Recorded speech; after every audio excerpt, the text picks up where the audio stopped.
आजकल काफ़ी matrimonial sites आ गई हैं, सारे रिश्ते ऑनलाइन मिल जाते हैं, इसके बारे में आप क्या कहना चाहेंगे? हाँ तो कर लें ऑनलाइन मेरी बला से, फिर बच्चे भी अपने ऑनलाइन डाउनलोड कर लें। मैं भी देखूं ज़रा कैसे चलता है ये काम। गज़ब खुदा का, इन ऑनलाइन काम वालों ने इतने धोखे में रखा हुआ है ना आवाम को। धोखा धोखा कैसे दे रहे हैं आप? हमारे ज़माने को अगर तुम देख लो तो हमारी वो ब्लैक एंड वाइट तस्वीरें आया करती थी और बिल्कुल जैसे रियलिटी में होते थे वैसे ही तस्वीर में आते थे। बिल्कुल। लेकिन आजकल तुमने फ़िल्टर्स देखे हैं, कितने सारे फ़िल्टर आ गए हैं। और ज़रा सारी सी लड़कियां होती हैं ठिगनी सियाँ, हर किसी के हाथ में फ़ोन होता है, वो फ़िल्टर्स अपने मुंह पे दे मार तो 4.5 लगा रही होती हैं। उन फ़िल्टर्स की वजह से जो है वो कुछ दिखती हैं, हमें आगे जाके कुछ सुनना पड़ता है। और रिश्ते वाले फिर हमें कहते हैं कि बहन दिखाया क्या था और दे क्या रहे हो हमें। क्या ही कहूँ मैं तुम्हें इन फ़िल्टर्स की। अब मुझे ही देख लो, मैं भी 36 साल की हूँ, लेकिन अगर मैं वो फ़िल्टर के साथ तस्वीर लगाऊँ तो तुम्हारी छोटी बहन लगूंगी मैं।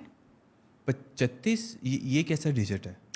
मियाँ देखो, मैं हूँ 75 साल की, लेकिन लगती मैं बिल्कुल माशाल्लाह से 35 की हूँ। तो ये है ना? 35 बन गया। हाँ 35 हो गया ना, 35 से ज़्यादा और 75 से कम। अच्छा, एक बात बताएं कि क्या आप ओवरसीज रिश्ते भी करवाती हैं? अरे मियाँ ये तो हमारी स्पेशलिटी है। अच्छा। जैसे हमारी स्पेशलिटी है ना बिरयानी, हाँ हाँ। नाम सुनते ही मुंह में पानी आ गया, वैसे ही ओवरसीज़ रिश्ते कराना हमारी स्पेशलिटी है। और अब तो मैं इसमें इतनी माहिर हो गई हूँ ना कि वीज़ा फॉर्म भी मैं खुद भर लेती हूँ।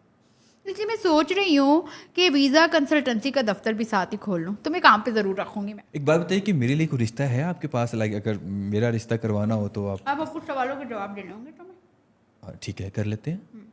अम्मी के चमचो, काइंड ऑफ। सिगरेट पीते हो कभी कभी। और टिकटॉक बनाते हो, टिकटॉक बना लेते हैं कभी मूड करे तो। वीडियो गेम्स खेलते हो, पबजी खेलता हूँ माशाल्लाह से। सरकारी मुलाजिम हो। नहीं। अच्छा, काम क्या करते हो? यही पॉडकास्ट। नहीं वो तो ठीक है, लेकिन कमाते कहाँ से हो? बस यही है, बस सिलसिला। माशाल्लाह माशाल्लाह माशाल्लाह। मिल गई। मैंने हिसाब लगाया है बेटा कि तुम कुंवारे ही मरोगे। और अगर गलती से भी तुम्हारी शादी कभी हो गई, किसी भी वजह से मैं करा भी देती हूँ तुम्हारा ये मासूम सा भोला भाला सा बेकार मुंह देखकर, तो तुम अपनी बीवी के हाथों से मर जाओगे। क्या मतलब? मतलब ये कि माशाल्लाह से मेरे लिपस्टिक की तरह इतने सुर्ख झंडे हैं तुम सुर्ख में, झंडे? रेड फ्लैग, कि अगर मैं तुम्हारी शादी किसी बेचारी से करवा भी देती हूँ तो माशाल्लाह से और इंशाल्लाह उसके हाथों मर जाओगे तुम।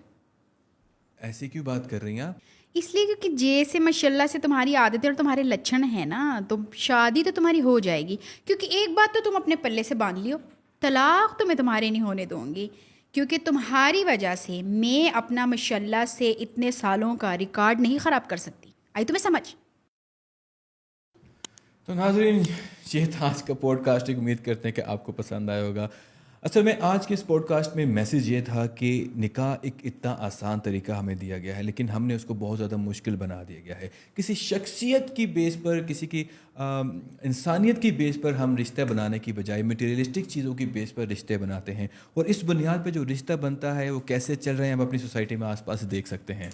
एंड फाइनली, जिसने अपनी लाइफ गुजारनी है, अपना लाइफ पार्टनर चुनने का हक भी उससे होना चाहिए। एंड द रिश्ता should be based on love instead of money, power और स्टेटस। मिलते हैं इंशाल्लाह अगले पॉडकास्ट में। अपना बहुत सारा ख्याल रखें। हाँ, एक मिनट बेटा, एक मिनट। बड़े अच्छे तरीके से, मनी तो स्टेटस तो उसके बगैर शादी होती है। खबरदार जो तुमने इतनी जुर्रत करी कि तुम मेरा कारोबार ठप करवा सको। नहीं, मैं आपका कारोबार ये तुम याद रखो, तुम्हारा पूरा ये पॉडकास्ट और ये सब बंद करवा दूंगी मैं। सबूर बेटा, चलो पानदान लो यहाँ से जाएं हम, हमारी बेइज्जती करवा दी इतनी। खबरदार जो ये इंटरव्यू तुमने ऑन एयर करा तो ये देखियो, तुम अपनी बिरादरी में बताऊंगी मैं सबको, और तुम्हारा रिश्ता नहीं होएगा कहीं। शेख रशीद का रिश्ता हो जाएगा पर तुम्हारा नहीं होगा कहीं भी। आई बड़े